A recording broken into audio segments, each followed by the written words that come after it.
Hello everyone and welcome to the deck tech of Green-White Populate.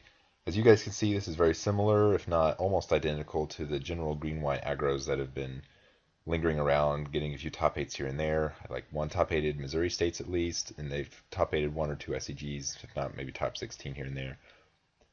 This is more similar to the early versions that played a low curve of creatures with the faster aggressive game, rather than the newer editions that have been throwing Restoration and Thragtusk in there for kind of a more mid-range later game asset to it. And those versions are probably better, but I kind of went off the early aggressive versions and then made a few adjustments, and it kind of ended up just being a little more token and populated theme. Now, it's not wholesale populate. Like, the only guy that has the word populate in his text in the main board is the Wayfaring Temple, and he was the main adjustment in the deck. Like, even some of them would be almost this exact list, minus a few adjustments, and then instead of him, they'd play Lockstone Smiter, which is usually the slot he's taking up. Some of them are even still playing Call the Conclave just as Watch Wolf, which is fine. And a few sideboard cards might be able to populate them and get a little value, but for the most part, Call the Conclave would still be a solid card. But some of them also want to play Thalia, and that's a really bad dyssynergy with Call the Conclave. So for the most part, that's the addition that I've been making. I upped Conclave to 4, put in Wayfaring Temple over Lockstone Smiter, and then just tried out some synergies there, mainly being with Rancor works pretty well with them. It helps you connect and get your populate triggers. He's not bad pairing with the Silverblade Cloud, and just having enough power, plus getting double populate triggers is always good.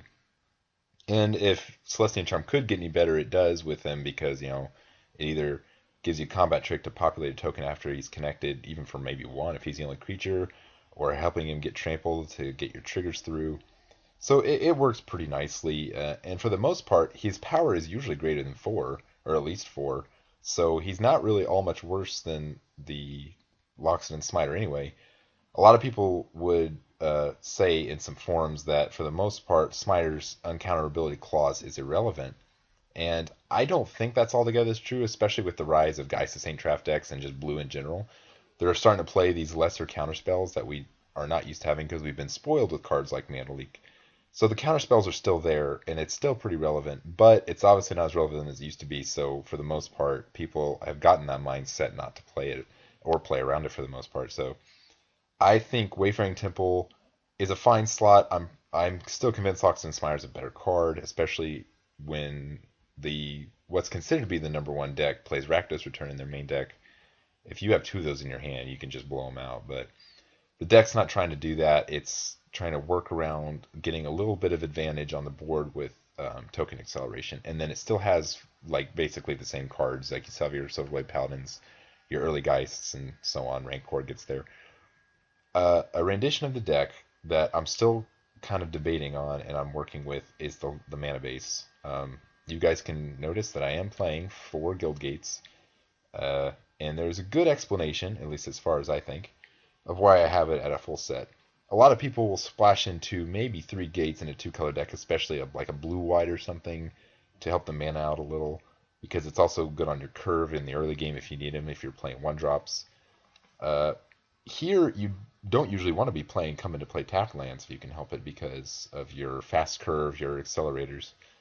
And that's just flat out true, and I agree with it completely. But in a low land curve deck like this one, especially playing accelerators that are color specific, you get some really awkward, clunky mana situations because in your 7-card openers, your average lands are 1 or 2. And those are usually keepable hands, given that your colors are fine, and a lot of the times they're not, because your 2 of your important early creatures are double colored, and even if you have just 1 colorless lands, it's dyssynergy with your Arbor Elf, and it just doesn't fix your mana at all. And there's just some awkward hands where you're getting really bad mana with all the basics you run.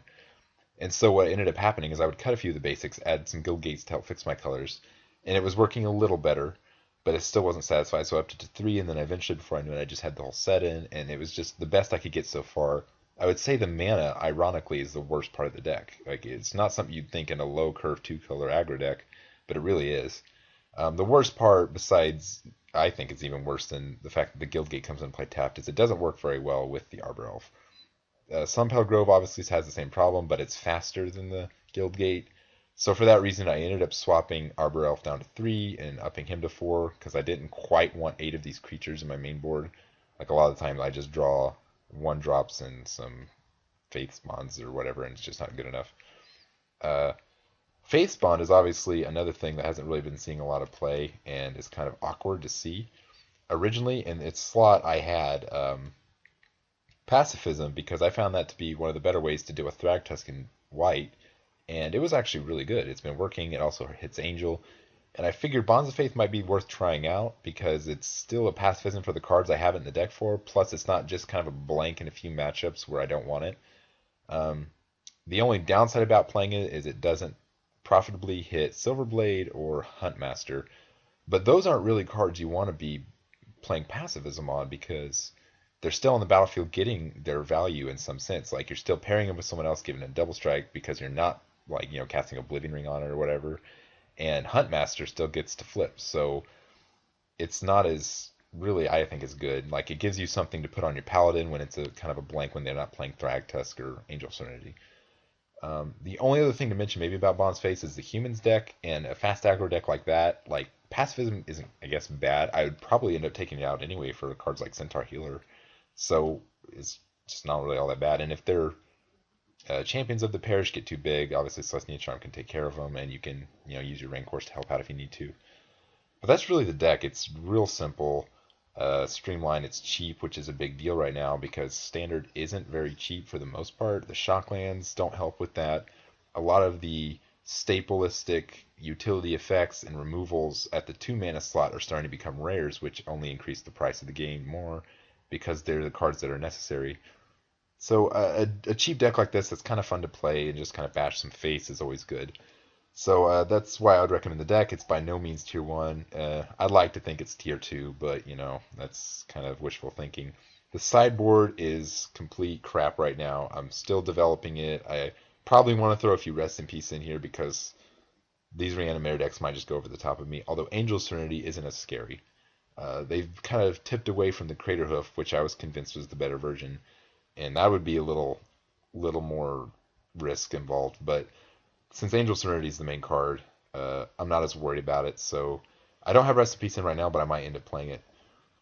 I would say most of these cards are self-explanatory. Rootborn Defenses being that since I'm a kind of a board-heavy aggro deck, not a quick aggro like Red, I'm pretty susceptible to sweepers, and I can't really stop Terminus, but this is the next best thing. And you'd be surprised how much play Supreme Verdict is actually seeing. So I've been trying it out. It's been relatively successful so far. And if there's any matchups that are mid-range or another aggro matchup where you just don't want some cards, it gives you a combat trick. It works okay with your Call to Conclaves. Also, if you guys didn't notice, Grove of the Guardian is in here. I've just been experimenting with it. It's actually been going pretty well. And if you ever get to put in your other Populate spells, it gets to be some blowouts sometime. So that's the deck, guys. And stay tuned for some round action.